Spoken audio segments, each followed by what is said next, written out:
now we got to give Eric Kendricks a whole lot of praise.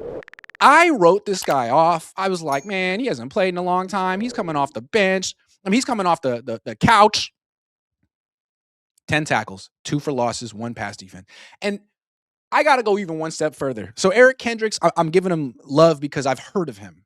He's an NFL vet. We all remember Eric Kendricks. He used to be really good. Now, I mean, he was really good today. He looked like the vintage Eric Kendricks to me, but 10 tackles, very impressive. You know who had more than him? Garrett Wallow, whoever that is. I had never heard of Garrett Wallow before he came to this team. And when he played last week against the Seahawks, I was thinking, man, this is the worst linebacker I've ever seen in an NFL team. The worst.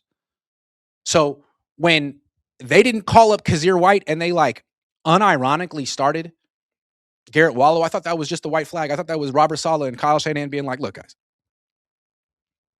what do you want from us? 11 tackles, 21 between the two. That's legendary stuff. If the Niners go on to win the Super Bowl, you got to go back to this game and be like, they wouldn't have made it without freaking Garrett Wallow and Eric Kendricks. And that's why I love this team. In the past, it felt like there were the headliners and the supporting actors. And the supporting actors got no love. This season is all about the supporting actors. All about it. Eric Kendricks is as important as anyone on this team this year. His story is as important as anyone's story. So is Eddie Pinheiro. So is Mac Jones. So is Demarcus Robinson. Did nothing all year and then balled out. Even the fullback whose name I won't ever say for obvious reasons was clutch. I got to give it to him.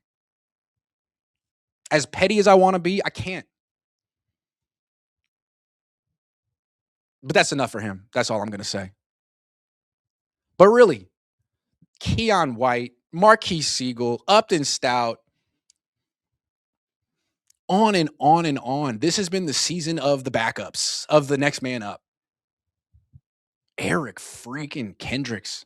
He was better than Tatum Bethune. No offense to Bethune, but Kendricks is faster. Kendricks can cover. Kendricks was good against the run too. Bethune can't cover at all. You can't call man-to-man coverage with Bethune on the field because he's gonna give up the catch. Eric Kendricks, he should have been in this team all year, baby. What would have happened if the Niners had Eric Kendricks last year instead of Devondre Campbell? Maybe they win 7 games. Isn't it interesting how much better this team is than last year's team, even though last year's team had Nick Bosa and Fred Warner and George Kittle and Brock Purdy?